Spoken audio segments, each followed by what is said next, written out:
Darahnya menyiram desa Rembiga.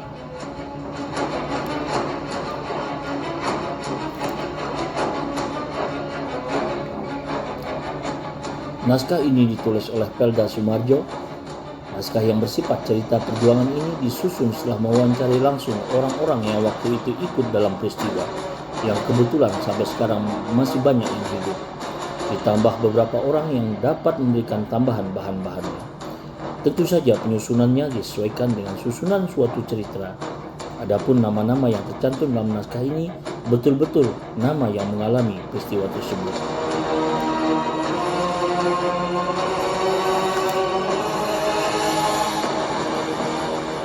Malam itu gerimis kecil menyiram desa Rembiga. Langit gelap, sebutir bintang pun tidak ada yang mau nampak. Angin sekali-sekali meniup, dingin rasanya. Di mana-mana terdengar suara orang dan anak-anak mengaji. Itu merupakan suasana khas kampung-kampung Pulau Lombok yang penduduknya sebagian besar beragama Islam. Di ujung desa Rembiga, di rumah Haji Abdul Hadi, kelihatan beberapa ibu sedang bercakap-cakap. Haji Abdul Hadi seorang guru ahli tarekat dan seorang qori. Ia tidak saja terkenal di desa Rembiga, tetapi juga di luar Rembiga sebagai guru yang sering memberikan pengajian di mana-mana. Ia pun tak melupakan kerja di sawah, seperti halnya petani-petani lainnya. Ia mencangkul, membajak, malahan cari air untuk sawahnya dikerjakannya sendiri juga.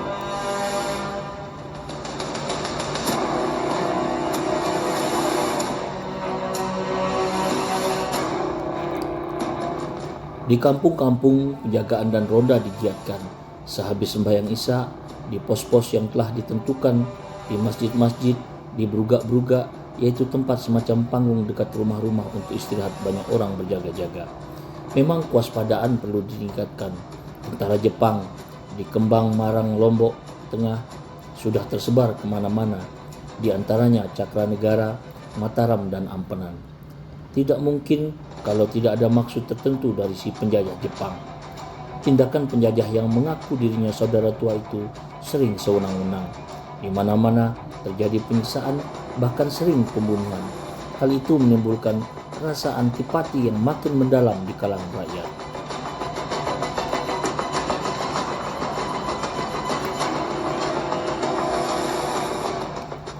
Di rumah Tuan Guru Haji Abdul Hadi sedang duduk Ina Aceh, Ina Dul, dan istri Tuan Guru sendiri, Ina Tarwiyah. Antara Ina Tarwiyah dan Ina Dul serta Ina Aceh seperti saudara sendiri. Di dekatnya kelihatan Haji Abdul Hadi melinting rokok dari kulit jagung.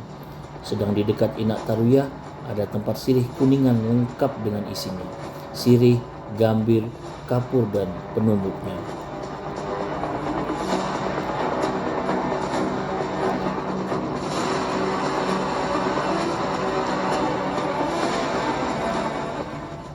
Begini Tuan Guru, kata Ina Dul mulai bicaranya.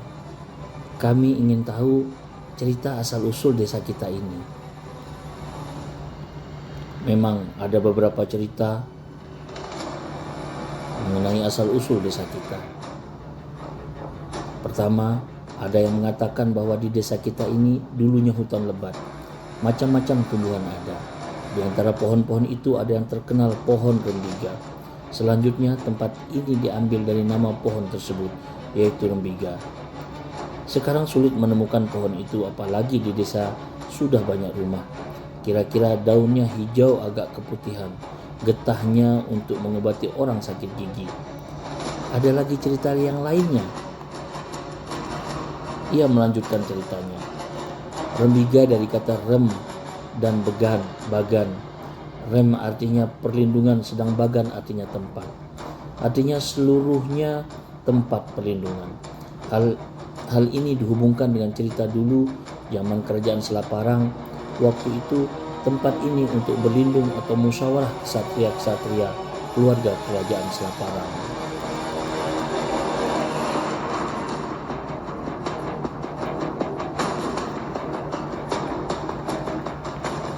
Sampai di sini dulu cerita kita. Maaf Ina Aceh dan Ina Dul, berhubung ada perlu, saya harus pergi dulu. Nanti kita akan sambung lagi. Dan perlu diingat bahwa menurut kata orang-orang tua dulu, desa ini kelak akan menjadi ramai. Namanya terkenal di mana-mana. Kita buktikan saja apa yang dikatakan orang tua zaman dulu. Semoga saja tempat ini jadi ramai.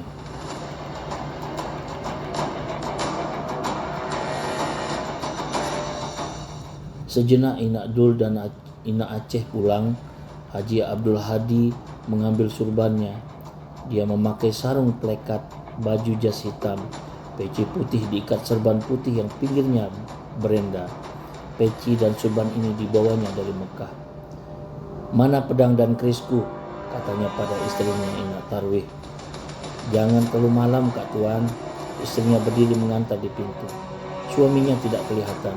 Ia masih berdiri saja. Setelah pipinya terasa digigit nyamuk, ia baru masuk rumah.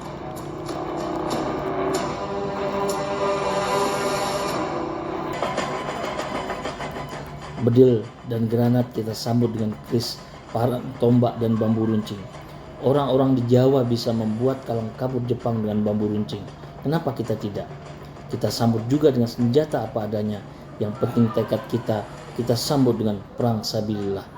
Kata-kata itu diucapkan dengan mantap dan jelas.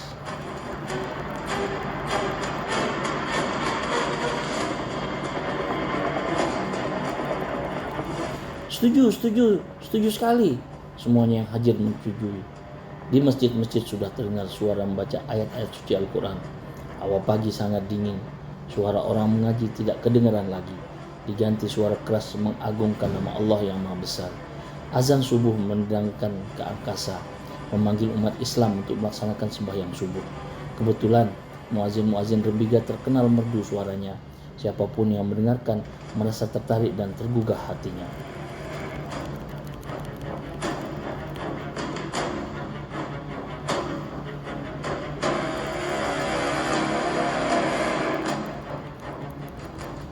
Berkas-berkas sinar matahari memancar terang di balik puncak Rinjani. Langit di sebelah timur indah sekali. Puncak Rinjani yang lebih tinggi dari Gunung Merapi di Jawa Tengah selalu saja dilingkari kabut putih, indah dan megah. Di puncaknya ada danau besar namanya Segara Anak. Dari puncak Rinjani terus sampai ke pantai Batu Bolong, terbentang pegunungan yang makin lama makin rendah, berakhir di Batu Layar. Di Batu Layar terdapat makam keramat yang sering dikunjungi orang. Sedang di dekatnya, yaitu pantai Batu Bolong, adalah tempat persembahan yang pemeluk agama Hindu Bali.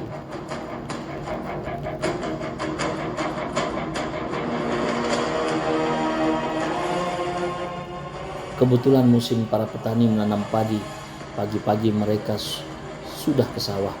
Ada yang mencangkul dan ada pula yang membajak. Di tepi jalan Rembiga, Dasan Lekong maupun di Sungai Kopang kelihatan orang-orang mandi. Airnya memang jernih. Kebanyakan penduduk di sekitarnya biasanya mandi dan cuci pakaian di sungai-sungai.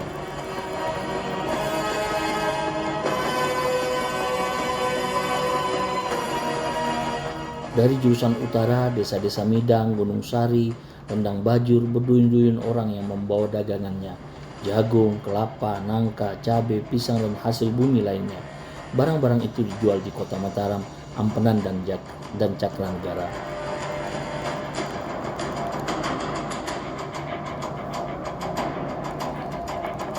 Dari jalan jurusan timur yaitu Gegutu dan Sayang-Sayang, diantaranya ada juga yang naik kuda. Seorang penunggang kuda memakai sarung, songkok putih dan surban putih. Ia adalah Haji Saleh.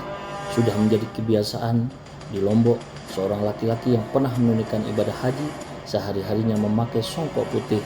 Sampai di sawah pun ia memakai songkok putih. Dengan demikian lebih mudah untuk menandai siapa yang pernah naik haji.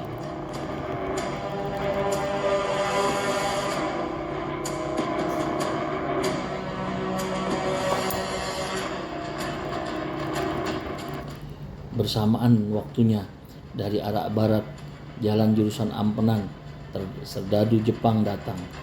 Waktu Haji Saleh belok ke utara, ia dikejar Jepang yang datang dari arah Ampenan.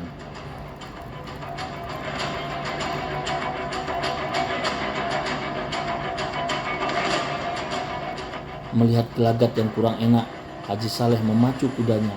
Serdadu Jepang makin cepat mengejar. Segera Haji Saleh tiba di pasar Rembige, belok ke timur ke arah jalan dekat Masjid Rembige. Badar yang keluar rumah tidak sempat bertanya kepada Haji Saleh. Serdadu Jepang tiba-tiba sudah masuk ke desa dan mengeluarkan tembakan. Pasar jadi ramai karena orang-orang bingung. Penduduk desa Rembiga panik dan kaget.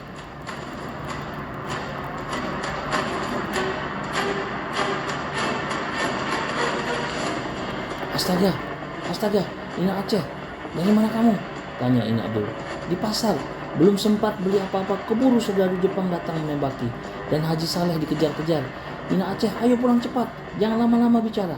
Sesaat kemudian, suara tembakan terdengar sangat keras. Keduanya menutup telinga. Dalam waktu singkat, Jepang telah membanjiri desa Rembiga. Tembakan gencar dimuntahkan terus-menerus. Orang laki-laki keluar membawa senjata apa saja yang dipunyai.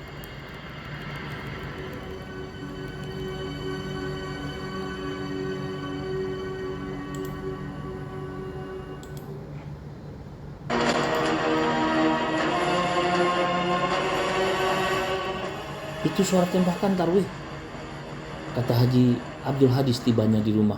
Ia datang dari sawah. Benar Kak Tuan, Jepang sudah masuk ke desa kita dan Haji Saleh dikejar-kejar. Apa?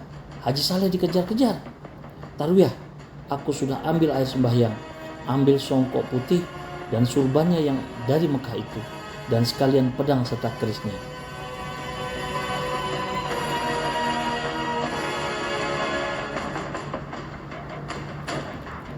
Haji Abdul Hadi gagah kelihatannya dengan songkok dan surban putihnya. Tangan kanannya memegang pedang dan yang kiri pegang keris. Berdiri sejenak membaca doa. Ia bertekad perang melawan penjajah. Berdiri tegak penuh wibawa dan wajahnya senang sekali.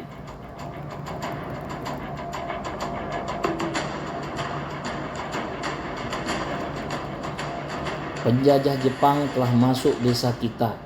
Aku sudah bertekad menyambut mereka dengan tekad sabilillah. Jaga anak-anak kita. Jaga anak-anak kita baik-baik. Aku minta doamu, Tarwiyah. Sembunyilah, Tarwiyah, kata suaminya ketika mendengar tembakan yang terus-menerus. Lindungilah dirimu dan anak-anak. Suara tembakan sudah tidak dapat menahan aku lagi. Bismillahirrahmanirrahim.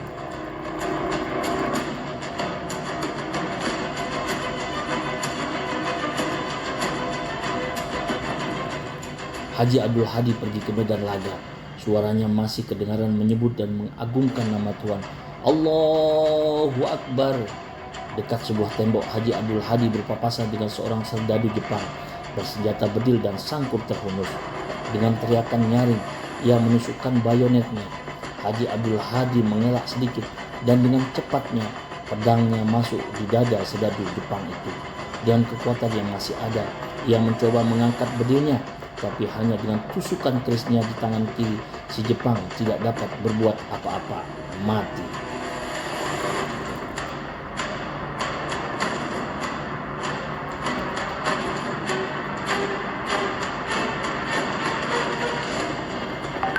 Suasana semakin kacau balau. Sudah banyak serdadu Jepang yang mati dan luka oleh tangan Haji Abdul Hadi. Dia terus maju, pantang mundur dan menyerah. Bertemu lagi dengan seorang serdadu Jepang. Tuan Guru terus maju. Tiba-tiba dari belakang terasa punggungnya ditusuk bayonet serdadu Jepang yang memang sudah membuntutinya. Namun keris pusaka Tuan Guru Abdul Hadi sempat menancap di dada dan si serdadu Jepang langsung tergeletak tidak mengeluarkan suara.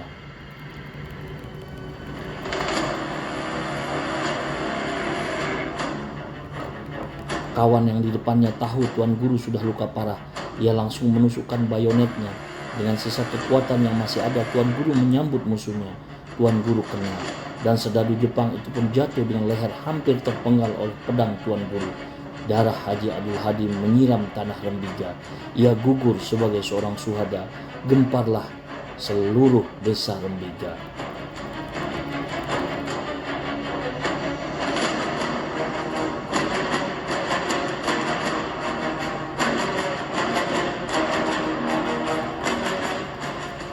Berita gugurnya Haji Abdul Hadi cepat tersiar di desa Rembiga dan merambat ke lain desa. Pemuda Rembiga makin terbakar semangatnya. Tidak jauh dari masjid ada seorang pemuda bernama Ahmad Ocum mengamuk seperti banteng terluka.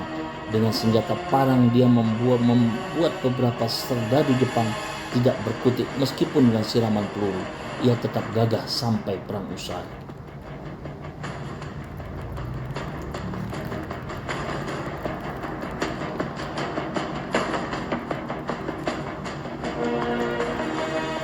Jepang menderita pukulan hebat, yang mati dan luka terus diangkut ke Mataram dan Ampenan. Jepang tidak menduga kalau rakyat Rembiga sanggup memberi perlawanan yang hebat. Peperangan reda, pemuda-pemuda dan pemuka-pemuka desa Rembiga berkumpul, mengumpulkan yang luka dan membicarakan kelanjutan selanjutnya.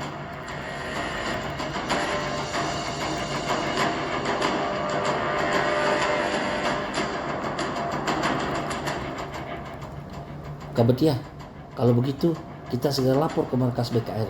Lebih cepat lebih baik. Kita lewat Kokok Kopang, Karangbaru, Suredadi, menyeberang Sungai Jangkuk, terus ke Mataram.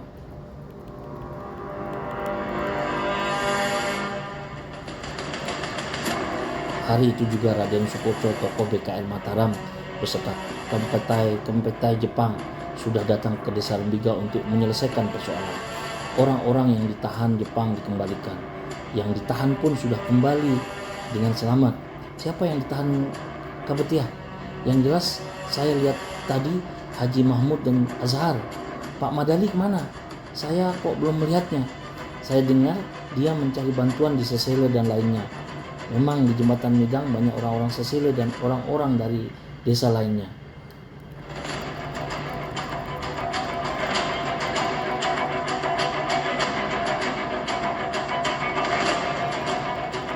Dari Sesele, 2 orang telah gugur, yaitu Ahmad Duriah dari Sesele Desa dan Lok Yasin dari Sesele Kebon Rusak. Yang luka-luka Lok Kahar, Lok Hamzah, Ahmad Mun, mereka tertembak dan kena granat.